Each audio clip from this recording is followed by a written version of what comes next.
नमस्कार दोस्तों, आप सभी का स्वागत है।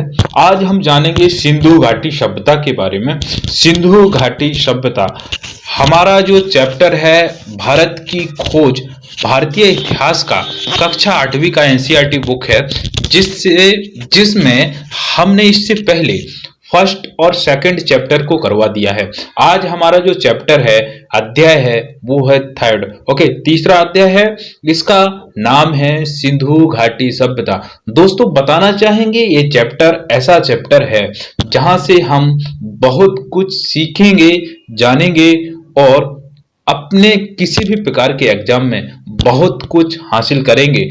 लेकिन यहाँ जानने की बात यह है कि अध्याय तीसरा है कक्षा 8वीं का, लेकिन यहाँ पूरा चैप्टर कंप्लीट नहीं होता है। सिंधु घाटी सभ्यता के बारे में यहाँ जानना उतना ही है जितना कि एक क्लास 8th के बच्चे को जानना जरूरी है। इसके बाद जैसे ही हम आगे बढ़ते जाएंगे क्लास 9th में, 10th में, 11th में, 12th तक जानते जानते हम बहुत समग्र ज्ञान को जान चुके होंगे। तो यहाँ पे हमें धैर्य रखना है और जानेंगे, बहुत कुछ सीखेंगे। इस सभ्यता से मानव समाज ने सभ्य मानव बनने की प्रेरणा ली है। सिंधु घाटी सभ्यता दोस्तों, आज भी मानव समाज पूरा सभ्य मानव नहीं बन पाया है जितना कि सिंधु घाटी सभ्यता के लोग सभ्य थे। तो इसके बारे में आज जानेंगे। चलो तो जानते हैं। अध्याय तीसरा है जिसका नाम है सिंधु घाटी सभ्यता। जैसा कि हम बात कर चुके हैं, ये जो मोहर देख पा रहे हैं आप, ये जो मोहर देख पा रहे हैं, ये वाली, ये सिंधु घाटी सभ्यता की है, हड़प्पा सभ्यता की है। एक मोहर है जिसपे एक चित्र बना हुआ है जो लग रहा है कि घोड़े का है और इस पे कुछ लेख लिखा हुआ है, जो आज के मानव ने इस लेख को पढ़ पाने में असमर्थता को हाथ लगाया है। अकेले उसको जानने का उत्सुक है, लेकिन अभी तक जान नहीं पाया है कि आखिर लिखा क्या है। ओके, तो इसके बारे में अभी पता नहीं चल पाया कि लिखा क्या है, मोहर पे लिखा क्या है, पढ़ नहीं पाया है मानव समाज, आज का मानव। ओके, तो क्या लिखा है, तो लेकिन अभी भी खोज जारी है, होगा। ठीक है, तो पढ़ते हैं आगे आखिर क्या था। भारत के अतीत की सबसे पहली तस्वीर उस सिंधु घाटी सभ्यता में मिलती है जिसके अवशेष सिंधु में मोहनजोदाड़ो और पश्चिम पंजाब में हड़प्पा में मिले हैं। इन खुदाइयों ने प्राचीन इतिहास की समझ में एक क्रांति सी ला दी है। जो खुदाई हुई है मोहनजोदाड़ो में, हड़प्पा में, जो खुदाई हुई है, जो खोजकर्ताओं ने खोज की है, तो इसने एक क्रांति सी ला दी है। प्राचीन भारत के इतिहास को जानने में, सिंधु घाटी सभ्यता के बारे में जानने में इसका बहुत ही बड़ा योगदान रहा है, जिसका योगदान सबसे बड़ा श्रेय हमारे खोजकर्ताओं को जाता है। ओके, तो मोहनजोदाड़ो और हड़प्पा एक दूसरे से काफी दूरी पर हैं। दोनों स्थानों पर इन खंडरों की खोज मात्र एक संयोग कह सकते हैं। इस बात में संदेह नहीं कि इन दोनों के बीच भी ऐसे ही बहुत से और नगर और अवशेष पड़े होंगे जिन्हें प्राचीन मनुष्य ने बसाया होगा। आज भी उम्मीद है कि सिंधु घाटी सभ्यता जैसे ही कोई और सभ्यता रही होगी। आज भी उम्मीद है, ओके, जिसे मानव समाज ने बसाया होगा। सभ्यता विशेष रूप से उत्तर भारत में दूर दूर तक फैली थी। संभव है कि भविष्य में इस सुदूर अतीत को उद्घाटित करने का काम हाथ में फिर से लिया जाए तो क्या होगा और महत्वपूर्ण नई खोजें की जाएं। ये उम्मीद लगा रखा है आज का मानव। खोज चालू है, जारी है। ओके, इस सभ्यता के अवशेष इतनी दूर दूर जगहों पर मिले, जैसे पश्चिम में काठियावाड़ में और पंजाब के अंबाला जिले में। यह विश्वास किया जाता है कि यह सभ्यता गंगा घाटी तक फैली थी, इसलिए यह केवल सिंधु घाटी सभ्यता भर नहीं, उससे और अधिक है। ओके, ये जानने वाली बात है। अकेले हम सिंधु घाटी सभ्यता नहीं इसको कह सकते हैं, क्योंकि ये गंगा तक फैली हुई सभ्यता थी, तो इससे भी और अधिक है। ओके, तो हमें इससे सीखना है, जानना है मानव समाज कैसे सभ्य मानव था। ओके, तो इसमें पढ़ेंगे।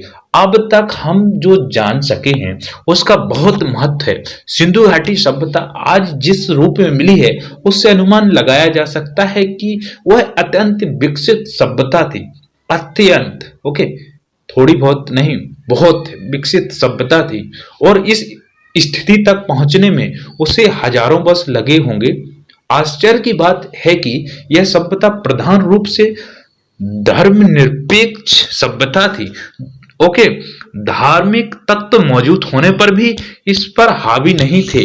यह भी बहुत स्पष्ट है कि यह भारत में बाद के सांस्कृतिक योग का अग्रदूत है। ओके, तो यहाँ पे बात ये कही गई है कि आज का जो मानव है, तो सिंधु घाटी सभ्यता के मानव समाज में धर्मनिरपेक्षता बिल्कुल कूट कूट कर भरी थी। जबकि धार्मिक समाज था, लेकिन उनमें एक धर्म के प्रति एक सांप्रदायिकता के तौर पर किसी भी प्रकार की ईर्ष्या नहीं थी। ओके, तो जहां हमारे संविधान में अभी धर्मनिरपेक्ष की बात कही गई है, तो सिंधु घाटी के लोगों के पास ऐसा कोई संविधान नहीं था। फिर भी वहां के लोग सभ्य थे। ये हमारा मानसिक संतुलन बनाई हुई थी ये सभ्यता। अभी हमारा जो लिखा हुआ, जो कुछ भी लिखा है, उसको हम अमल में नहीं ला पाए हैं। लेकिन ये कैसे संभव हुआ कि सिंधु घाटी के लोग उसको अमल में ला पाए? कहीं ना कहीं उनकी मेंटेलिटी का एक बहुत बड़ा रोल रहा है, जिसको हमें सीखना चाहिए। ओके, तो इसको अचीव करने में हम रेगुलरिटी या कंटिन्यूस लगे हुए हैं, लेकिन उसको कर नहीं पा रहे हैं। कहीं ना कहीं बुराई छुपी हुई है आज के मानव समाज में, जिसको हमें दूर करना है और जानना है। तो सिंधु घाटी सभ्यता ने फारस, मेसोपोटामिया और मिस्र की सभ्यताओं में संबंध स्थापित किया है और व्यापार किया। कुछ दृष्टियों से यह सभ्यता उनकी तुलना में बेहतर थी। यह एक ऐसी नागर सभ्यता थी जिसमें व्यापारी वर्ग धनाढ़ था और उसकी भूमिका महत्वपूर्ण थी।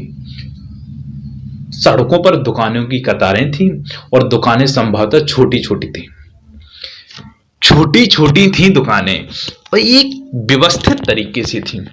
छोटी थी लेकिन सुंदर थी। ओके, तो यहाँ पर यह भी बात कही कि एक बहुत ही तरीके से बसा था और रचा हुआ था एक मानव समाज सिंधु घाटी सभ्यता का। ओके, तो सिंधु घाटी सभ्यता और वर्तमान भारत के बीच समय के ऐसे कई दौर गुजरे हैं जिनके बारे में हम बहुत कम जानते हैं। वैसे भी इस बीच असंख्य परिवर्तन हुए हैं, लेकिन भीतर ही भीतर निरंतरता की ऐसी श्रृंखला चली आ रही है जो आधुनिक भारत को 6-7 हजार पुराने उस बीते हुए युग से जोड़ती है जब संभवतः सिंधु घाटी सभ्यता की शुरुआत हुई थी। यह देखकर अचरज होता है कि मोहनजोदाड़ो और हड़प्पा में कितना कुछ ऐसा है जो हमें चली आती परंपरा और रहन सहन की, लोक प्रचलित रीति रिवाजों की, दस्तकारी की, यहाँ तक कि पोशाकों के फैशन की याद दिलाता है। जैसा कि आप यहाँ पे एक स्नानागार देख पा रहे होंगे जो लिखा है मोहनजोदाड़ो का महान स्नानागार है। ओके, ये वाला, ये खुदाई में प्राप्त हुआ है स्नानागार, ये वाला। ओके, तो यहाँ पे एक बहुत बड़ी बात हमारे खोजकर्ताओं ने, लेखकों ने यहाँ पे लिख दी है कि आज का मानव रहन सहन की, लोक प्रचलित रीति रिवाजों की, दस्तकारी की, यहाँ तक कि जो फैशन के तौर पे पोशाकों की बात होती है तो उसकी भी एक सीख ले रहा है सिंधु घाटी सभ्यता से। जानने वाली बात यह है, ठीक है। यह बात दिलचस्प है कि भारत अपनी कहानी की इस भोर बेला में ही एक इस नन्हे बच्चे की तरह नहीं, बल्कि अनेक रूपों में विकसित सयाने रूप में दिखाई पड़ता है। ओके, वह जीवन के तौर तरीके से अपरिचित नहीं है। उसने कलाओं और जीवन की सुख सुविधाओं में उल्लेखनीय तकनीक प्रगति कर ली है। उसने केवल सुंदर वस्तुओं का सृजन ही नहीं किया, बल्कि आधुनिक सभ्यता के उपयोगी और ज्यादा ठेठ चिन्हों, अच्छे हमामों और नालियों के तंत्र का निर्माण भी किया है। आर्यों का आना यहाँ पर देखेंगे कि सिंधु घाटी सभ्यता के ये लोग कौन थे, कहां से आए थे, इसका हमें अब भी पता नहीं है। यह संभवतः भी है कि उनकी संस्कृति इसी देश की संस्कृति थी। उसकी जड़ें और शाखाएं दक्षिण भारत में भी मिल सकती हैं। कुछ विद्वानों को इन लोगों और दक्षिण भारत की द्रविड़ जातियों एवं संस्कृति के बीच अनिवार्य समानता दिखाई पड़ती है। यदि प्राचीन समय में कुछ लोग भारत में आए भी थे, तो यह घटना मोहनजोदड़ो के समय से कई हजार वर्ष पहले घटी होगी। व्यापारिक दृष्टि से हम उन्हें भारत के ही निवासी मान सकते हैं। व्यापारिक दृष्टि से आर्यों को हम भारत के ही निवासी मान सकते हैं, लेकिन सिंधु घाटी की सभ्यता के बारे में कुछ लोगों का कहना है कि उसका अंत आकाशा यानी अकस्मात की किसी ऐसी दुर्घटना से हुआ है, यानी अचानक। अचानक किसी ऐसी दुर्घटना से हो गया जिसकी कोई व्याख्या नहीं मिलती है। सिंधु नदी अपनी भयंकर बाढ़ों के लिए प्रसिद्ध है, जो नगरों और गांवों को बहा ले जाती है। यह भी संभव है कि मौसम के परिवर्तन से धीरे धीरे जमीन सूखती गई हो और खेतों पर रेगिस्तान छा गया हो, लेकिन मोहनजोदड़ो के खंडर अपने आप में है इस बात का प्रमाण है कि बालू की तह पर तह जमती गई, जिससे शहर की जमीन की सतह ऊंची उठती गई और नगरवासियों को मजबूर होकर पुरानी नींवों पर ऊंचाइयों पर मकान बनाने पर खुदाई में निकले कुछ मकान 2 या 3 मंजिलों जान पड़ते हैं। वे इस बात का सबूत है कि सतह के ऊंचे उठने के कारण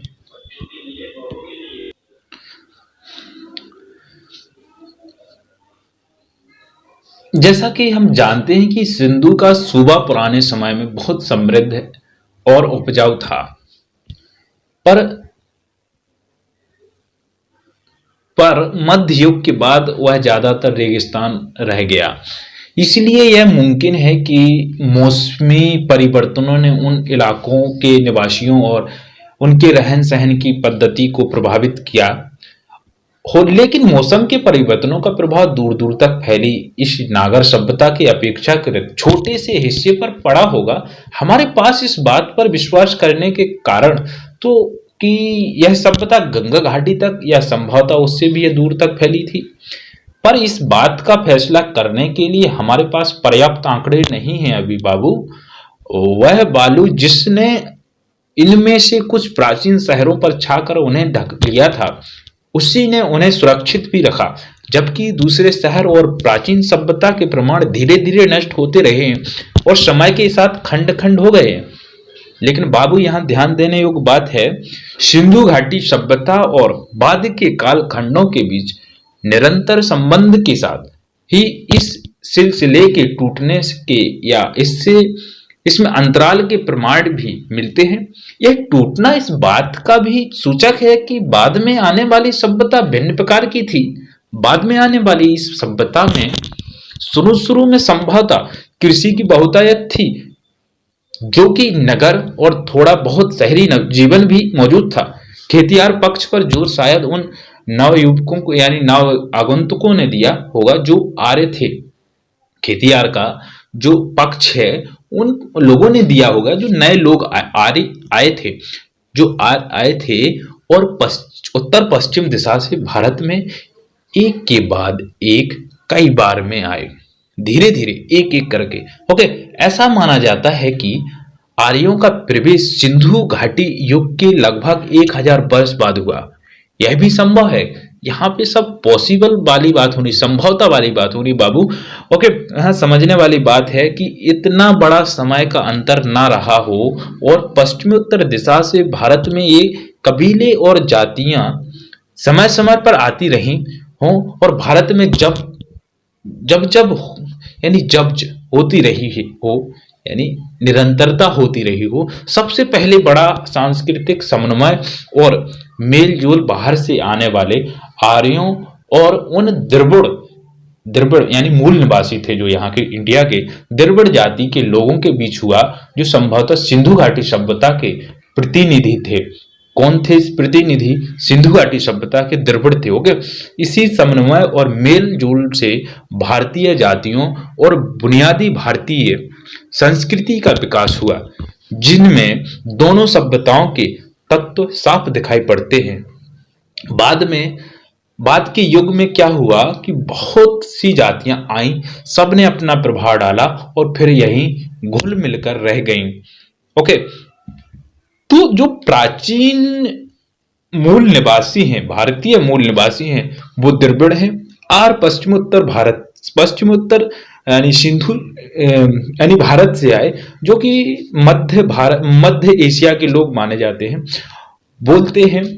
अब इसका पर्याप्त सबूत नहीं मिल पाया है, लेकिन यही है, सच यही है। ओके, प्राचीन अभिलेख, धर्म ग्रंथ और पुराणों की बात करें तो सिंधु घाटी सभ्यता की खोज से पहले यह समझा जाता था कि हमारे पास भारतीय संस्कृति का सबसे पुराना इतिहास वेद है।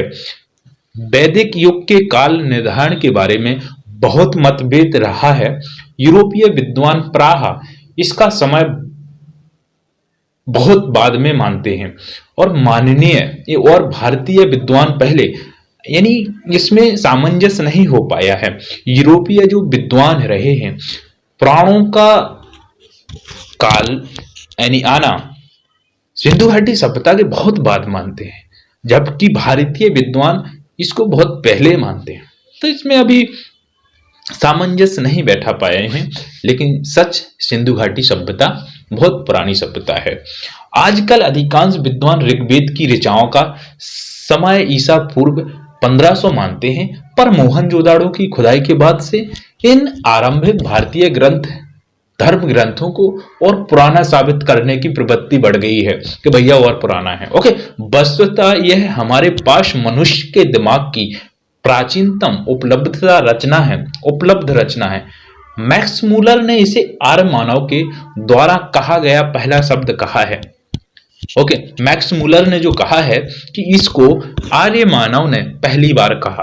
कैसा कि मोहनजोदाड़ो से भी पुरानी सभ्यता, यानी मोहनजोदाड़ो से पुराने हमारे धार्मिक ग्रंथ थे वो है, ऐसा कहा है आर्य लोगों ने। लेकिन ऐसा नहीं है, जो प्राचीन सभ्यता है वो उससे पुरानी है, यानी सिंधु घाटी सभ्यता। ओके, भारत की समृद्ध भूमि पर प्रवेश करने के समय आर्य अपने साथ उसी कुल के विचारों को लेकर आए थे जिससे ईरान में अवेस्ता की रचना हुई थी। अब यहाँ पे सबूत मिलने का पूरा पुख्ता सबूत मिल सकता है, मिल भी रहा है। जैसे यहाँ लिखा है ईरान में अवेस्ता की रचना हुई थी, उसी हिसाब से उसी के अनुसार आर्य अपने पास अपने विचार लेकर आए थे। जिस प्रकार से ईरान के लोग पले बड़े हैं, उसी सभ्यता को लेकर आर्य भारत में आए। ओके, तो ये विचार लेके आए थे भारत की धरती पर, उन्होंने उन्हीं विचारों का पल्लवन किया। वेदों और अवेस्ता की भाषा में भी अद्भुत साम्य है। ओके, वेद और अवेस्ता है, जो ईरान में अवेस्ता है, अवेस्ता के जो विचार लेकर आए, वेदों में और अवेस्ता में एक समानता मिलती है। कहा गया कि वेद भारत के अपने महाकाव्यों की संस्कृत की अपेक्षा अवेस्ता के अधिक निकट है। ओके, तो यहां वेद की बात कर लेते हैं। बहुत से हिंदू वेदों को प्रकाशित धर्म ग्रंथ मानते हैं। उनका असली महत्व इस बात का उद्घाटन करने के कारण है कि विचारों की आरंभिक अवस्था में मानव मस्तिष्क ने कैसे अपने को व्यक्त किया था। वह मस्तिष्क सचमुच कितना अद्भुत था। वेद की उत्पत्ति वेद धातु से हुई है, जिसका अर्थ होता है जानना। ओके, वेद का अर्थ होता है जानना, अतः वेद का सीधा साधा अर्थ है अपने समय के ज्ञान का संग्रह। उनमें ना मूर्ति पूजा है और ना देव मंदिर। वैदिक युग के आर्यों में जीवन के प्रति इतनी उमंग थी कि उन्होंने आत्मा पर बहुत कम ध्यान दिया। वे मृत्यु के बाद किसी प्रकार के अस्तित्व में बहुत अस्पष्ट ढंग से विश्वास करते थे।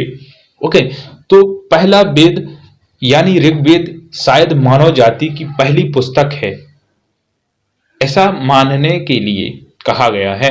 लेकिन इसमें लिखा है पहला वेद यानी ऋग्वेद शायद मानव जाति की पहली पुस्तक है, शायद, यहाँ पे पॉसिबल नहीं है, शायद है। ओके, इसमें भी डाउट वाली बात है। इसमें हमें मानव मन के सबसे आरंभिक उद्गार मिलते हैं, यानी उद्गार मिलते हैं, काव्य प्रवाह मिलता है और प्रकृति के सौंदर्य और रहस्य के प्रति हर्षोन्माद मिलता है। इसके अलावा हमें मनुष्य के उन साहसिक कारनामों का रिकॉर्ड मिलता है जो लंबे समय पहले किए गए। यहीं से भारत ने एक ऐसी तलाश आरंभ की जो उसके बाद कभी समाप्त नहीं हुई, यानी सभ्यता के उषा काल में, यानी सभ्यता के विकास में ही प्रबल और सहज कल्पना से संपन्न लोग जीवन में छिपे हुए अनंत रहस्यों को जानने के लिए सजग हुए।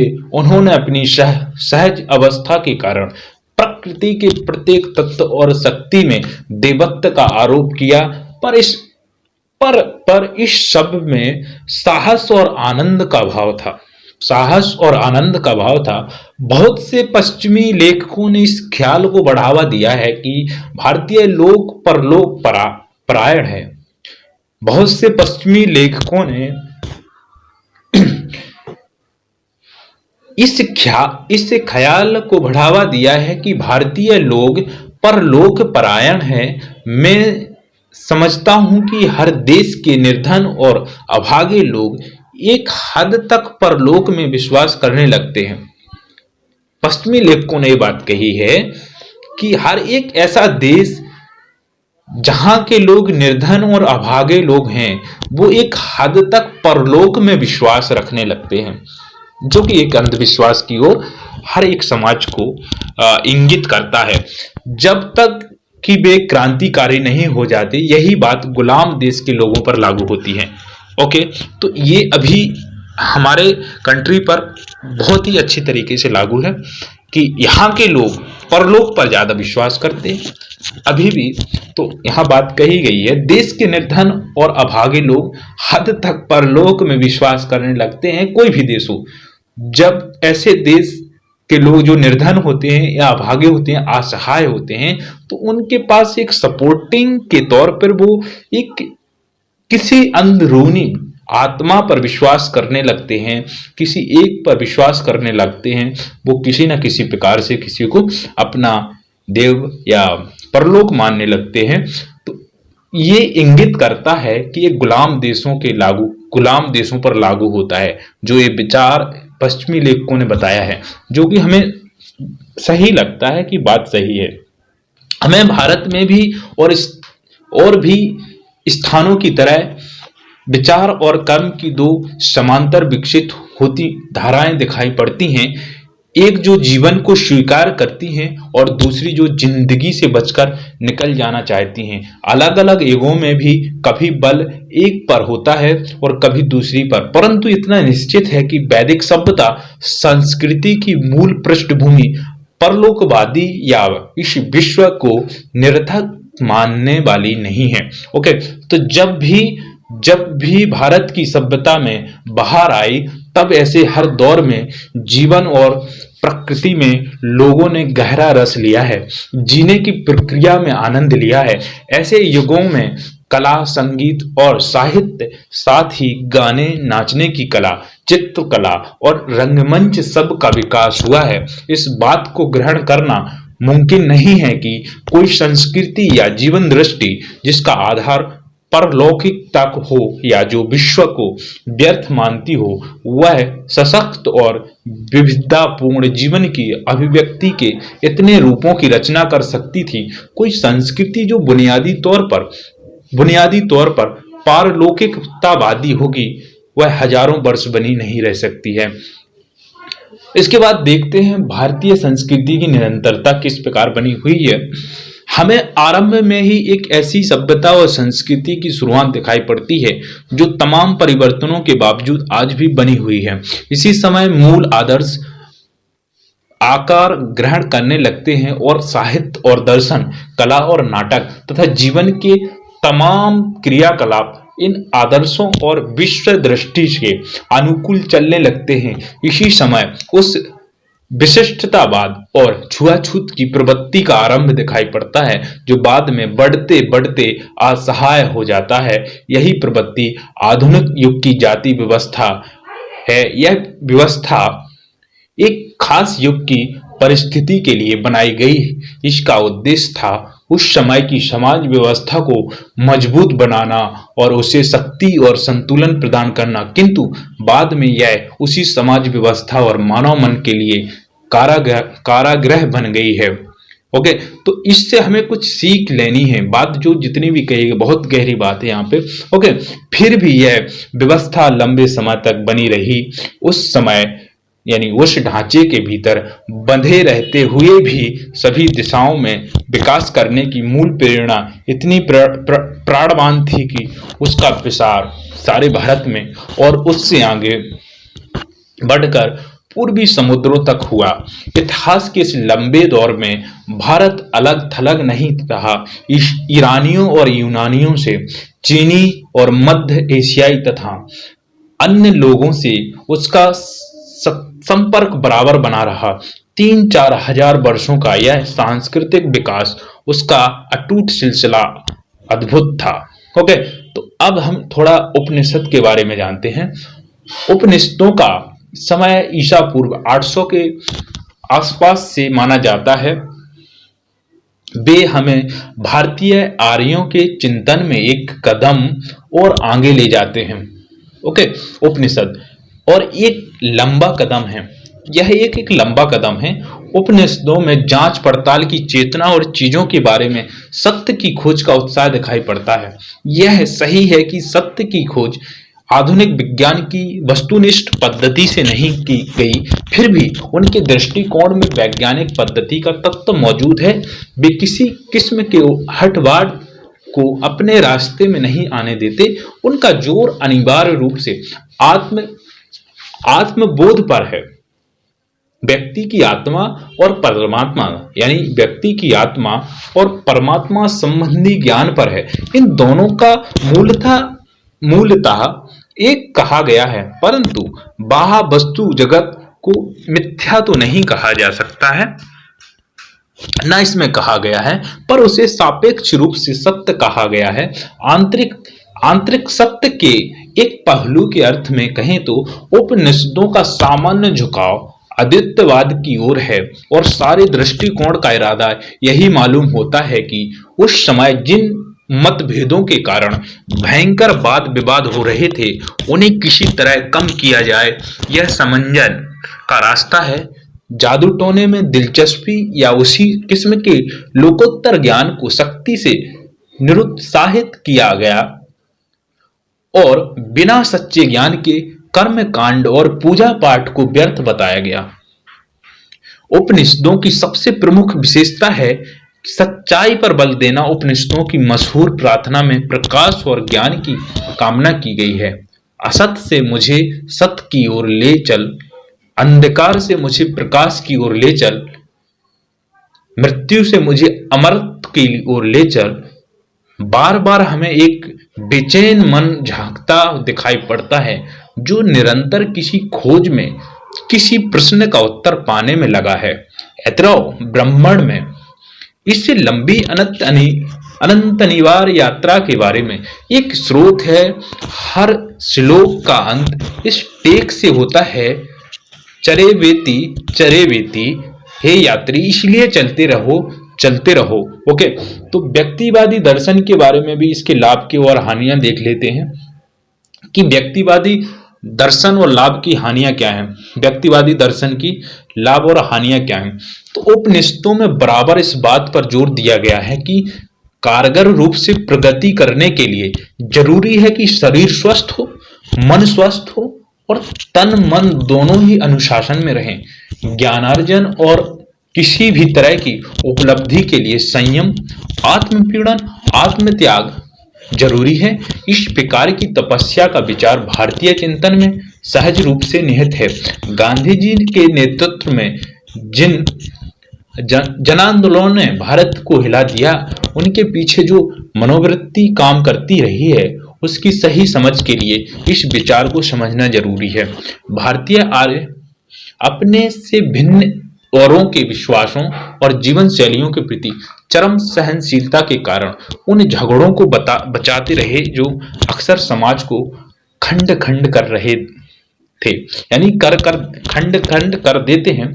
उन्होंने उन्होंने एक तरह का संतुलन बनाए रखा, एक व्यापक ढांचे के भीतर रहते हुए भी लोगों को अपनी पसंद की जिंदगी बसर करने की काफी छूट देकर उन्होंने एक प्राचीन और अनुभवी जाति की समझदारी का परिचय दिया है।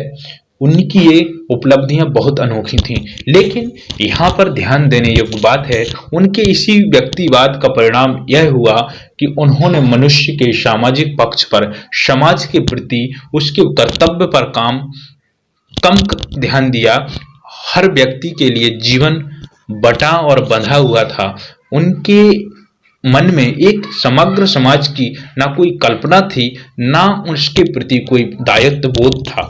इस बात का भी कोई प्रयास नहीं किया गया कि वह समाज के साथ एकात्मता महसूस कर रहे। इस विचार का विकास शायद आधुनिक युग में हुआ, किसी प्राचीन समाज में यह नहीं मिलता है। इसलिए प्राचीन भारत में इसकी उम्मीद करना गैर मुनासिब होगा।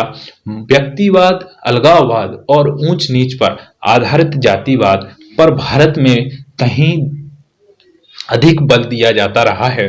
बाद में हमारी जनता का दिमाग इस प्रवृत्ति का बंदी बन गया। हमारे पूरे इतिहास में यह एक बहुत बड़ी कमजोरी रही। यह कहा जा सकता है कि जाति व्यवस्था में शक्ति के बढ़ने के साथ साथ हमारी बौद्धिक जड़ता बढ़ती गई और जाति की रचनात्मक शक्ति धुंधलाती चली गई। ओके, तो भौतिकवाद भी देख लेते हैं, आखिर क्या था भौतिकवाद। हमारा बहुत बड़ा दुर्भाग्य है कि हमने यूनान में, भारत में और दूसरे भागों में भी विश्व के प्राचीन साहित्य के एक बहुत बड़े हिस्से को खो दिया है। यह शायद इसलिए हुआ कि इन ग्रंथों को आरंभ में ताड़पत्रों पर या भोजपत्रों पर लिखा गया था। कागज पर लिखने का चलन बाद में हुआ। बहुत सी प्राचीन भारतीय पुस्तकें अब तक भारत में नहीं मिली, पर चीनी और तिब्बती भाषा के उनके अनुवाद मिल गए हैं। जो पुस्तकें खो गई हैं उनमें भौतिकवाद पर लिखा गया पूरा साहित्य है, जिसकी रचना आरंभिक उपनिषदों के ठीक बाद हुई थी। इस साहित्य का हवाला अब सिर्फ उनकी आलोचनाओं में मिलता है या फिर भौतिकवादी सिद्धांतों के खंडन के विशद प्रयास में भी। इस बात में कोई संदेह नहीं है कि भारत में सदियों तक भौतिकवादी दर्शन का प्रचलन रहा है और जनता पर उस समय उसका गहरा प्रभाव रहा है।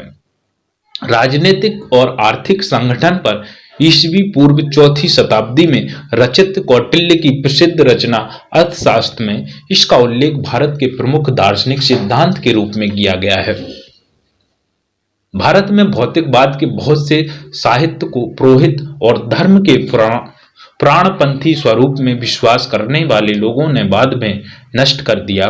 भौतिकवादियों ने विचार, धर्म व ब्रह्म विज्ञान के अधिकारियों और स्वार्थ से प्रेरित विचारों का विरोध किया। उन्होंने वेदों,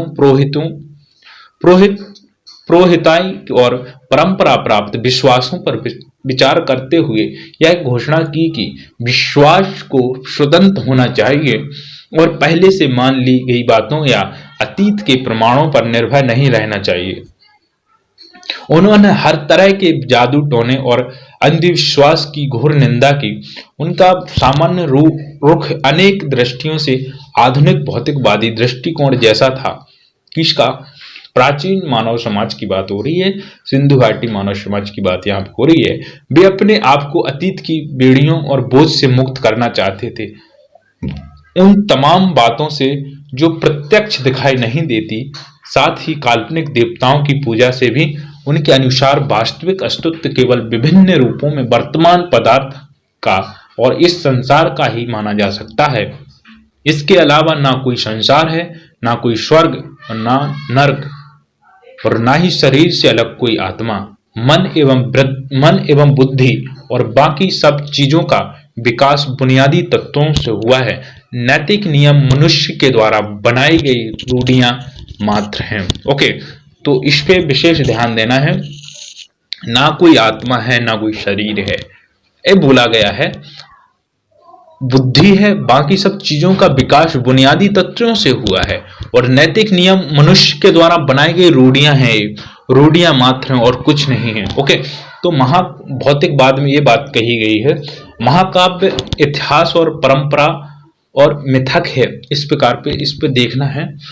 प्राचीन भारत के दो महाकाव्यों रामायण और महाभारत को रूप ग्रहण करने में शायद सदियां लगी होंगी, और उनमें बाद में भी टुकड़े जोड़े जाते रहे। रामायण और महाभारत में बाद में भी टुकड़े जोड़े जाते रहे हैं। यहाँ ध्यान देने योग्य बात यह है, और ये जानना है कि महाकाव्य का इतिहास एक परंपरा और मिथक किस प्रकार है। ओके, तो बाद में टुकड़े जोड़े जाते रहे। इन ग्रंथों में भारतीय आर्यों के आरंभ के समय का वृत्तांत है, उनकी विजयों और उस समय के ग्रह यज्ञों का, जब वे अपना विस्तार कर रहे थे और अपनी स्थिति मजबूत कर रहे थे। मुझे इनके अलावा कहीं भी किन्हीं ऐसी पुस्तकों की जानकारी नहीं है जिन्होंने आम जनता के मन पर लगातार इतना व्यापक प्रभाव डाला हो। इतने प्राचीन समय में रची जाने के बावजूद भारतीयों के जीवन पर आज भी इनका जीवंत प्रभाव दिखाई पड़ता है। ये अचरज वाली बात हमारे राइटर लेखक जी लिख रहे हैं कि इतने पुराना ये लिखा हुआ है, ये महाकाव्य हैं, फिर भी भारतीयों के दिमाग पर इसका इतना गहरा प्रभाव पड़ा तो पड़ा कैसे पड़ा, है ना। तो यहाँ पे भी कुछ संदेह होता है कि दिमाग में अभी भी कुछ लोचा है। ओके, इनमें हमें सांस्कृतिक विकास की विभिन्न श्रेणियों की ठेठ भारतीय ढंग से एक साथ सामग्री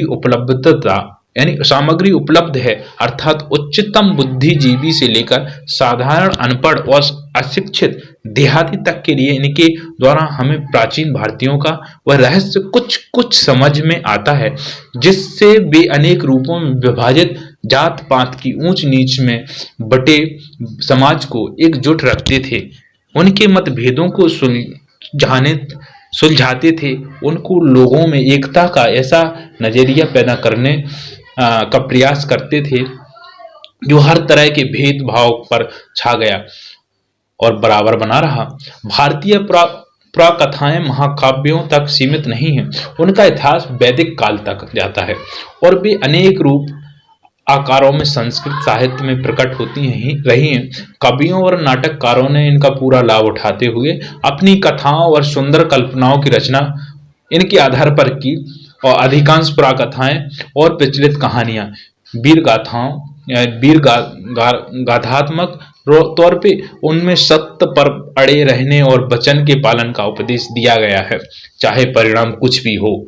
ओके, तो इसका भरपूर लाभ लिया है। जैसा ही जिसका मार्केट बनता है, किसी भी चीज की डिमांड बढ़ती है, तो उसी हिसाब से जो बिजनेसमैन होते हैं, बिजनेसमैन यहाँ पे कोई ऐसा नहीं है कि कोई बिजनेस ही कर रहा है, किसी भी प्रकार का बिजनेस हो सकता है, चाहे वो आपका साहित्य का हो, रचना का हो, लेखक का हो, कहानियों का हो। तो इसी प्रकार से जो राइटर हुए हैं, लेखक हुए हैं, कवि हुए हैं, उन्होंने इसका भरपूर फायदा लिया है, चाहे उन्होंने इसका भरपूर फायदा लेते हुए उसी तरह के व्याख्यान किए हैं जिस तरह का मानव समाज था, और उसका परिणाम चाहे कुछ भी हो, चाहे इसकी बुराई हो, चाहे इसकी अच्छा हो, कुछ नहीं लेना है, मार्केट बन रहा है। ओके, तो ये बात यहाँ पे कही गई है। अधिकांश पुराकथाएं और प्रचलित कहानियां वीर गाथात्मक और उनमें सत्य पर अड़े रहने के वचन के पालन का उपदेश दिया गया, चाहे परिणाम यहाँ हूं मैं कुछ भी हो। साथ ही ये लिखा है, देखो, जीवन पर्यंत और मरणोपरांत भी वफादारी और साहस और लोकहित के लिए सदाचार और बलिदान की शिक्षा दी गई है। कभी ये कहानियां पूर्णतः काल्पनिक होती हैं, अन्यथा इनमें तथ्य और कल्पना आपस में इस प्रकार गुथे रहते हैं कि उन्हें अलग नहीं किया जा सकता है, और यह सम्मिश्रण काल्पनिक इतिहास का रूप ग्रहण कर लेता है। जो हमें यह भले ही ना बता सके कि निश्चित रूप से क्या घटित हुआ है, पर ऐसी बात की सूचना देता है कि जिसके घटित होने पर लोग विश्वास करते हैं ये घटनाएं वास्तविक हों या काल्पनिक। जीवन में इनकी स्थिति जीवंत तत्वों की हो जाती थी जो उन्हें रोजमर्रा की जिंदगी की एक एकल सत्ता और क्रूरता से खींचकर उच्चतर क्षेत्रों की ओर ले जाती है। यहाँ पर बात यही कही गई है कि कवियों ने भी उसका भरपूर फायदा उठाया है। जिस प्रकार का मानव समाज हुआ है, जिस प्रकार से जिस समाज में जिसकी डिमांड बढ़ती है, उसी प्रकार से हर एक वर्ग क्षेत्र का व्यक्ति सजग है तो उसका भरपूर फायदा लेता है। तो जो हमारी जो लोकंतियां हैं, कहानियां हैं, कहीं न कहीं जिस प्रकार का समाज में अंधविश्वास है, सामंजस्य, सांप्रदायिकता फैली, किसी भी प्रकार का, तो कवियों ने भी कुछ ऐसा किया है जो इसमें बताया गया है, चाहे उसका परिणाम कुछ भी हो, है ना। तो ये हमारी बात हो रही है महाकाव्यों के बारे में, बात हो रही है महाकाव्यों के बारे में, इसमें बात हो रही है हमारी महाकाव्य इतिहास परंपरा और मिथक, किस प्रकार से मिथक हैं। ओके, यूनानियों और चीनियों और अरब वासियों की तरह प्राचीन काल में भारतीय इतिहासकार नहीं थे। इसी कारण हमारे लिए आज तिथियां निश्चित करना या सही कालक्रम निर्धारित करना कठिन हो गया है। घटनाएं आपस में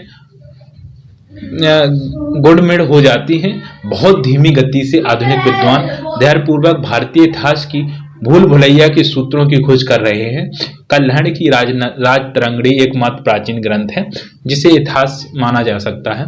यह कश्मीर का इतिहास है जिसकी रचना ईसा की 12वीं शताब्दी में की गई थी। कल्हड़ के द्वारा लिखी गई राजतरंगिणी एक इतिहास बुक है। कल्हड़ के द्वारा ये लिखा है, यहाँ से बोल सकते हैं कल्हड़ के द्वारा राजनीतिक एकमात्र प्राचीन ग्रंथ है जिसे हम बोल सकते हैं कि किसका इतिहास है, ये कश्मीर का इतिहास के बारे में बात कही गई है। ओके, जिसकी रचना ईसा कब की गई थी, 12वीं शताब्दी में की गई थी। बाकी के लिए हमें महाकाव्यों ग्रंथों के कल्पित इतिहास, कुछ समकालीन अभिलेखों और शिलालेखों, कलाकृतियों और इमारतों के अवशेषों, सिक्कों और संस्कृत साहित्य के विशाल संग्रह से सहायता लेनी पड़ती है। इसके साथ ही विदेशी यात्रियों के सफरनामों से भी सहायता मिलती है। विशेष रूप से यूनानियों, चीनियों और कुछ बाद में आने वाले अरबों के विवरणों से भी हमें जानकारी मिलती है। ऐतिहासिक बोध के अभाव का जनता पर प्रभाव नहीं पड़ा। यहाँ की जनता ने अतीत के विषय में अपनी दृष्टि का निर्माण उन परंपरागत वृत्तांतों और पौराणिक गाथाओं और कहानियों के आधार पर कर लिया जो उन्हें पीढ़ी दर पीढ़ी विरासत में मिली थी। ओके, इस काल्पनिक इतिहास तथा तथ्यों और दंत कथाओं के इस मिश्रित रूप का व्यापक प्रचार हुआ और इनमें जनता का एक मजबूत और टिकाऊ सांस्कृतिक पृष्ठभूमि मिली। लेकिन इतिहास की उपेक्षा के कारण हमारे दृष्टिकोण में धुंधलापन पैदा हुआ, जिंदगी से अलगाव पैदा हुआ और तथ्यों के बारे में दिमाग उलझन और सहज विश्वास करने की प्रवृत्ति पैदा हुई। महाभारत की बात कर लेते हैं। महाकाव्यों में के रूप में रामायण एक महान रचना है और लोग उससे बहुत प्रेम करते हैं, परंतु महाभारत का दर्जा विश्व की श्रेष्ठतम रचनाओं में है। यह कृति परंपरा और दंत कथाओं का तथा प्राचीन भारत की राजनीतिक और सामाजिक संस्थाओं का विश्वकोश है। लगभग 10 वर्ष बल्कि उससे भी कुछ अधिक समय से इस विषय के अधिकारी भारतीय विद्वान इसका प्रमाणिक संस्करण प्रकाशित करने की दृष्टि से विभिन्न उपलब्ध पाठों की जांच और मिलान करने में व्यस्त हैं। उन्होंने कुछ अंश प्रकाशित करके जारी भी किए, लेकिन यह कार्य अब भी अधूरा है। शायद यही समय था जब भारत में विदेशी लोग आ रहे थे और वे रीति रिवाज अपने साथ ला रहे थे। इनमें बहुत से रिवाज आर्यों से मिले, ना कि खाते थे। इनमें बहुत से रिवाज आर्यों से मेल नहीं खाते थे, इसलिए विरोधी विचारों और रिवाजों का विचित्र घोलमेल चलन नहीं था, यानी घालमेल दिखाई नहीं पड़ा। आर्यों में स्त्रियों के अनेक विवाह का चलन नहीं था, किंतु महाभारत की कथा की एक विशेष नायिका एक साथ 5 भाइयों की पत्नी है। धीरे धीरे यहाँ पहले से मौजूद आदिवासियों के साथ नए आने वाले लोग भी आर्यों के साथ घुल मिल कर हो रहे थे और इस नई स्थिति के अनुरूप वैदिक धर्म में संशोधन किया जा रहा था। इसने सबको समेटकर चलने वाला वह उदार व्यापक रूप ग्रहण कर लिया था जिसमें आधुनिक हिंदू धर्म निकला। यह इसलिए संभव हो सका क्योंकि बुनियादी नजरिया यह जान पड़ता है कि सत्य पर किसी का एकाधिकार नहीं हो सकता। उसे देखने और उसे उस तक पहुंचने के बहुत रास्ते हैं, इसलिए सब तरह के अलग अलग यहाँ तक कि विरोधी विश्वासों को भी सहन कर लिया गया। महाभारत में हिंदुस्तान की या जिसे दंत कथाओं के अनुसार जाति के आदि पुरुष भरत के नाम पर भारतवर्ष कहा जाता है। दंत कथाओं में, ये रियल वाली बात नहीं है, दंत कथाओं में लिखा जिसे दंत कथाओं में, यहां देख लेता हूं, जिसे दंत कथाओं में, ओके, ये बोला है, ओके, बुनियादी एकता पर बल देने की निश्चित कोशिश की गई। इसका एक और पहले का नाम था आर्यवर्त, यानी आर्यों का देश, किंतु यह नाम मध्य भारत में विंध्य पर्वत तक फैले उत्तर भारत के इलाके तक सीमित था। रामायण की कथा दक्षिण में आर्यों के विस्तार की कहानी है। वह विराट गृह युद्ध जो बाद में हुआ, जिसका वर्णन महाभारत में किया गया, उसके बारे में मोटे तौर से अंदाज लगाया गया कि वह ईसा पूर्व 14वीं शताब्दी के आसपास हुआ होगा। वह लड़ाई भारत या संभवतः उत्तरी भारत कह सकते हैं पर एकाधिकार स्थापित करने के लिए लड़ी गई थी। इसी लड़ाई से एक अखंड भारत की अवधारणा की शुरुआत हुई। इस अवधारणा के अनुसार आधुनिक अफगानिस्तान का बहुत बड़ा हिस्सा भारत में शामिल था। इस हिस्से को उस समय गांधार, जिसे वर्तमान कंदहार शहर का नाम कहा जाता था, और उसे भारत का अभिन्न हिस्सा समझा जाता था। वास्तव में इसी कारण मुख्य शासक की पत्नी का नाम गांधारी यानी गांधार की कन्या पड़ा था। दिल्ली नाम का आधुनिक शहर नहीं, बल्कि इस इलाके के निकट बसे हुए हस्तिनापुर इंद्रप्रस्थ के नाम के पुराने शहर इसी समय भारत की राजधानी बने थे। महाभारत में कृष्ण से संबंध आख्यान भी है और प्रसिद्ध काव्य भगवत गीता भी गीता के दर्शन अलावा इस ग्रंथ में शासन कला और सामान्य रूप से जीवन के नैतिक और आचार संबंधी सिद्धांतों पर जोर दिया गया है। धर्म की इस बुनियाद के बिना ना सच्चा सुख मिल सकता है और ना समाज में एका रह सकता है, यानी एकाग्रता यानी यूनिटी रह सकती, एकता रह सकती है। इसका लक्ष्य है लोक मंगल किसी विशेष वर्ग का नहीं बल्कि पूरे विश्व का। लेकिन धर्म स्वयं सापेक्ष है और सत्य, निष्ठा, अहिंसा आदि जैसे कुछ बुनियादी सिद्धांतों को छोड़कर खुद समय और मौजूदा परिस्थितियों पर निर्भर करता है। ये सिद्धांत टिकाऊ हैं और अपरिवर्तनशील भी हैं, परंतु इसके अलावा धर्म जो कर्तव्यों और जिम्मेदारियों का सम्मिश्रण है, समय के साथ बदलता है। अहिंसा पर यहाँ और दूसरी जगहों पर भी जो बल दिया गया है वह दिलचस्प है, क्योंकि अहिंसा और किसी अच्छे मकसद के लिए संघर्ष करने में प्रत्यक्ष रूप से कोई विरोध नहीं दिखाई पड़ता है। पूरे महाकाव्य का केंद्र एक विराट युद्ध है। जाहिर है इस प्रसंग में अहिंसा की अवधारणा का ज्यादातर संबंध मकसद से था, यानी हिंसा की मानसिकता के अभाव से आत्मानुशासन से, क्रोध और घृणा की भावना पर नियंत्रण से था। महाभारत का एक बात कहें, महाभारत एक ऐसा समृद्ध भंडार है जिसमें अनेक अनमोल चीजें ढूंढी जा सकती हैं। यह विविधतापूर्ण, भरपूर और खदबदाती जिंदगी की सरोवर है। यह केवल नैतिक शिक्षा की पुस्तक नहीं, महाभारत से मिलने वाली शिक्षा को एक वाक्य में इस रूप में सूत्रबद्ध किया गया है: दूसरों के साथ ऐसा आचरण नहीं करो जो तुम्हें खुद अपने के लिए स्वीकार ना हो। यानी दूसरों के साथ ऐसा आचरण नहीं करो जो खुद को ऐसा लगे कि मेरे साथ होगा तो मैं इसे स्वीकार नहीं कर पाऊंगा। इसमें लोक मंगल पर जोर बल दिया गया है, वह ध्यान देने योग्य है। महाभारत में कहा गया, जो बात लोक हित में है नहीं है या जिसे करते हुए तुम्हें शर्म आए उसे कभी नहीं करना चाहिए।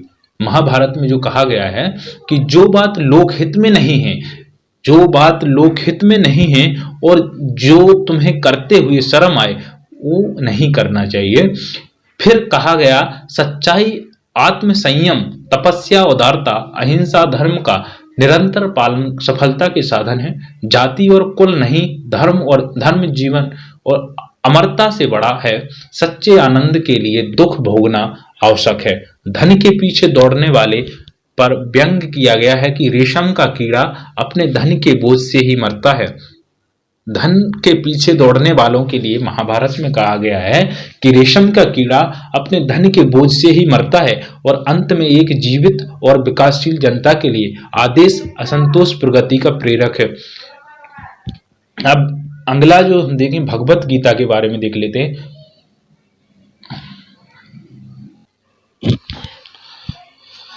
भगवत गीता की बात करें तो भगवत गीता महाभारत का अंश है, परंतु उसकी अपनी अलग जगह है और वह अपने आप में मुकम्मल है।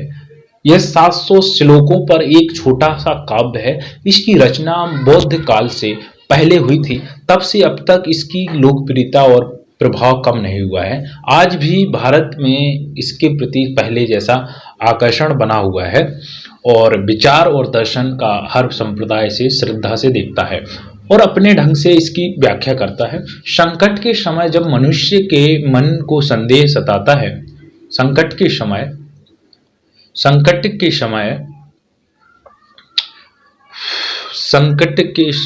संदेह सताता है और वह कर्तव्य के बारे में दुविधाग्रस्त होता है, तो वह प्रकाश और मार्गदर्शन के लिए गीता की ओर देखता है, क्योंकि यह संकट काल के लिए लिखी गई कविता है, राजनीतिक और सामाजिक संकट के लिए और इससे भी अधिक मनुष्य की आत्मा के संकट के लिए गीता की असंख्य व्याख्याएं की गई हैं। अब भी लगातार की जा रही आधुनिक युग के विचार और कर्म क्षेत्र के नेताओं तिलक, अरविंद घोष, गांधी सभी ने इस पर अपने ढंग से व्याख्या की है। गांधी जी ने इसे अहिंसा में अपने दृढ़ विश्वास का आधार बनाया है और उन्होंने धर्म कार्य के लिए हिंसा और युद्ध का औचित्य इसी के आधार पर सिद्ध किया है। और इस काव्य का आरंभ महाभारत का युद्ध आरंभ होने से पहले युद्ध क्षेत्र में अर्जुन और कृष्ण के बीच संवाद से होता है। अर्जुन परेशान है, उसकी अंतरात्मा युद्ध और उसमें होने वाले व्यापक नरसंहार के मित्रों और संबंधियों के संहार के विचार के विरुद्ध विद्रोह कर उठती है। आखिर यह किस लिए, कौन सा ऐसा लाभ हो सकता है जो इस पाप का परिहार कर सके। उसकी पुरानी कसौटियां नाकाम हो जाती हैं, उसके मूल्य ढह जाते हैं। अर्जुन इंसान की उस पीड़ित आत्मा का प्रतीक बन जाता है जो युग युग से कर्तव्यों और नैतिकता के तकजों की दुविधा से ग्रस्त है। इस निजी बातचीत से हम एक एक करके व्यक्ति के कर्तव्य, सामाजिक आचरण, मानव जीवन में सदाचार और सबको नियंत्रित करने वाले आध्यात्मिक दृष्टिकोण जैसे विषयों की ओर बढ़ते हुए गीता में ऐसा बहुत कुछ है जो आध्यात्मिक, इसमें मानव विकास के 3 मार्गों ज्ञान, कर्म और भक्ति के बीच समन्वय करने का प्रयास किया गया है। बाकी 2 की तुलना में भक्ति पर अधिक बल दिया गया, यहाँ तक कि इसमें एक व्यक्तिगत ईश्वर का स्वरूप उभरता है, क्योंकि हालांकि उसे पूर्ण रूप परमेश्वर का ही अवतार माना गया है। गीता में मानव अस्तित्व की आध्यात्मिक पृष्ठभूमि का निरूपण किया गया है। रोजमर्रा की जिंदगी की व्यावहारिक समस्याएं इसी संदर्भ में सामने आती है।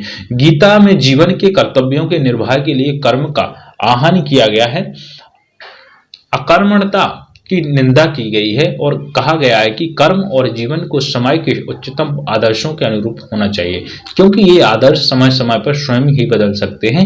युग धर्म अर्थात विशेष युग के अपने आदर्श को हमेशा ध्यान में रखना चाहिए। ओके, गीता का संदेश न सांप्रदायिक है और ना ही किसी विशेष विचारधारा के लोगों को संबोधित करता है। इसकी दृष्टि से सार्वभौमिक है। इसमें कहा गया है कि सभी रास्ते मुझ तक आते हैं। इसी सार्वभौमिकता के कारण गीता सभी वर्गों और संप्रदायों के लोगों के लिए मान्य हुई है। इसकी रचना के बाद 2500 वर्षों में भारतवासी बार बार परिवर्तन, विकास और हास्य की प्रक्रिया में गुजरे हैं। उन्हें एक के बाद एक तरह के अनुभव हुए हैं। एक के बाद फिर विचार सामने आए हैं, एक के बाद एक फिर विचार आए हैं, पर उन्हें हमेशा गीता में कोई ऐसी जीवंत चीज मिली है जो विकसित होते विचारों में से मेल खा जाती है। प्राचीन भारत में जीवन और कर्म की बात कर लेते हैं। बुद्ध के समय से पहले का वृत्तांत हमें जातक कथाओं में मिलता है। इन जातक कथाओं का वर्तमान रूप बुद्ध के कुछ समय बाद का है। जातक कथाओं में उस समय का वर्णन है जब भारत की दो प्रधान जातियों द्रविड़ों व आर्यों का अंतिम रूप से मेल हो रहा था। कहा जा सकता है कि जातक पुरोहित और ब्राह्मण परंपरा तथा क्षत्रिय शासक परंपरा के विरुद्ध में लोक परंपरा का प्रतिनिधित्व करते हैं। ग्राम सभाएं एक सीमा तक स्वतंत्र थी। आमदनी का मुख्य जरिया लगान था।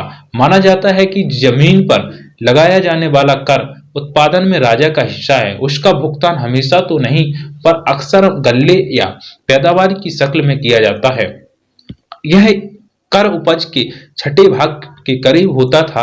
यह सभ्यता मुख्य रूप से कृषि केंद्रित थी। इसकी बुनियादी इकाई स्वामित्व गांव थे। राजनीतिक व आर्थिक ढांचा इन्हीं ग्राम समुदायों से बनाया जाता था, जिन्हें 10-10 और 100-100 के समूह में बांट दिया जाता था। जातकों के वर्णों से एक खास तरह का विकास उभर कर सामने आता है। यह विशेष दस्तकारियों में जुड़े लोगों की अलग बस्तियों और गांवों की स्थापना थी।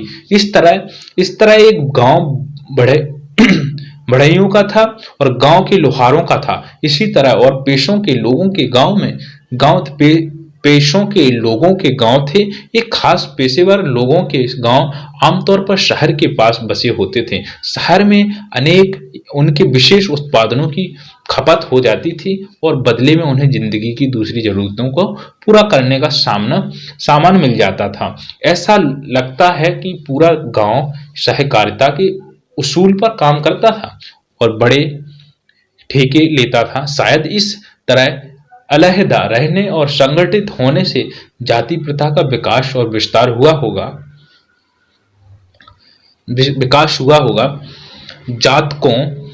जातकों में सौदागारों की समुद्री यात्राओं के हवाले भरे हुए हैं। सूखे रास्तों से रेगिस्तान को पार करके भड़ोच के पश्चिमी बंदरगाह और उत्तर में गांधार और मध्य एशिया तक कारवा जाया करते थे। या भड़ोच से जहाज बेबीलोन यानी बाबरी के लिए फारस की खाड़ी को जाया करते थे। नदियों के रास्ते बहुत से यातायात होता था। जातकों के अनुसार बेड़े बनारस, पटना, चंपा यानी भागलपुर और दूसरे स्थानों से समुद्र की ओर जाते थे और वहां से दक्षिणी बंदरगाहों और लंका और मलय टापू तक इनको ले जाते थे। भारत में लिखने की प्रथा बहुत पुरानी है। पाषाण युग के मिट्टी के पुराने बर्तनों पर ब्राह्मी लिपि के अक्षर मिले हैं। मोहनजोदाड़ो में बात करें तो मिले शिलालेखों को अब तक पूरी तरह पढ़ा नहीं जा सका, जैसा कि बताया है। और वे ब्राह्मी लेख जो पूरे भारत में मिले हैं निश्चित रूप से उस मूल लिपि में हैं जिससे भारत में देवनागरी और अन्य लिपियों का विकास हुआ है। अशोक के कुछ लेख ब्राह्मी लिपि में हैं। उत्तर पश्चिम में मिलने वाले कुछ अन्य लेख खरोष्टी लिपि में हैं। यहाँ पे प्रश्न बन जाता है कि अशोक के जो लेख हैं वो किस लिपि में, ब्राह्मी लिपि में और खरोष्टी लिपि में है। ब्राह्मी लिपि में जो लेख हैं उत्तर पश्चिम में मिलने वाले लेख हैं और अन्य जो लेख हैं वो खरोष्टी लिपि में लिखे गए हैं। ओके, तो ईसा पूर्व छठी या सातवीं शताब्दी में पाणिनि ने संस्कृत भाषा में अपने प्रसिद्ध व्याकरण की रचना की। उन्होंने अपने से पहले के व्याकरणों का उल्लेख भी किया है और उनके समय तक संस्कृत का रूप स्थिर हो चुका था और वह एक निरंतर विकासशील साहित्य की भाषा बन चुकी थी। पाणिनि आज भी संस्कृत व्याकरण पर आधिकारिक प्रमाण माना जाता है। हालांकि बाद के व्याकरणों ने उसमें कुछ जोड़ा भी है और उसकी व्याख्या भी की है। यह दिलचस्प है कि पाणिनि ने यूनानी लिपि का उल्लेख किया है। इससे संकेत मिलता है कि पूर्व दिशा में सिकंदर के आने से बहुत पहले भारत और यूनानी के बीच किसी न किसी तरह का संपर्क हो चुका था। ओके, तो औषध विज्ञान और पाठ्य पुस्तकें भी थी और अस्पताल भी अनुष्ठित थे। भारत में औषध विज्ञान के जनक धनवंतरी थे, किंतु सबसे प्रसिद्ध पुरानी पाठ्य पुस्तकें ईस्वी सन की शुरू की सदियों में लिखी गई थीं। इनमें औषधि पर चरक की पुस्तकें हैं और शल्य चिकित्सा पर सुश्रुत की। कहा गया है कि चरक उन राजा कनिष्क के दरबार में राजवैद्य थे जिनकी राजधानी पश्चिमोत्तर दिशा में थी। इन पाठ्य पुस्तकों में बहुत सी बीमारियों का जिक्र है और उनकी पहचान, इलाज के तरीके बताए गए हैं। इनमें शल्य चिकित्सा, प्रसूति विज्ञान, स्नान, पथ्य, सफाई, बच्चों को खिलाने और चिकित्सा के बारे में शिक्षा को विषय बनाया गया है। लेखक का रुझान प्रयोगात्मक और शल्य प्रशिक्षण के दौरान मुर्दों की चीर फाड़ कराई जाती थी। सुश्रुत ने शल्य चिकित्सा, शल्य क्रिया के औजारों का जिक्र किया है, साथ ही ऑपरेशन का भी, जिसमें अंगों को काटना, पेट काटना, ऑपरेशन से बच्चे के जन्म को दिलाना, मोतियाबिंद का ऑपरेशन आदि सब शामिल है। घावों के जीवाणुओं को धुआं देकर मारा जाता था। ईसा पूर्व 3री-4थी सदी में जानवरों के अस्पताल भी थे। यह जैन और बौद्ध धर्म का प्रभाव था जिसमें अहिंसा पर बल दिया जाता था। महाकाव्यों के युग में अक्सर वनों में एक तरह के विश्वविद्यालयों का जिक्र किया गया है। ये कस्बे या शहर से बहुत दूर नहीं होते थे। इनमें प्रसिद्ध विद्वानों के आसपास शिक्षा प्रशिक्षण के उद्देश्य लोग इकट्ठे होते थे। शिक्षा में तरह तरह के विषय शामिल थे जिनमें सैनिक प्रशिक्षण भी होता था। इन वनाश्रमों को इसलिए पसंद किया जाता था क्योंकि यहाँ शहरी जीवन के आकर्षणों से बचाकर विद्यार्थियों के लिए नियमित और ब्रह्मचार्य का जीवन बिताना संभव होता था। कुछ वर्ष तक यहाँ प्रशिक्षण के बाद उनसे अपेक्षा की जाती थी कि वे वापस लौटकर गृहस्थ और नागरिक जीवन बिताएं। इन वन शिक्षालयों में प्रायः छोटे छोटे गुट रहते थे। जो कि इस बात के संकेत मिलते हैं कि लोकप्रिय अध्यापक बड़ी संख्या में विद्यार्थियों को आकर्षित करते थे। बनारस हमेशा शिक्षा का केंद्र रहा है। बुद्ध के समय में भी वह प्राचीन केंद्र माना जाता था, किंतु उत्तर पश्चिम में आधुनिक पेशावर के पास एक प्राचीन और प्रसिद्ध विश्वविद्यालय तक्षशिला था। यह विश्वविद्यालय विशेष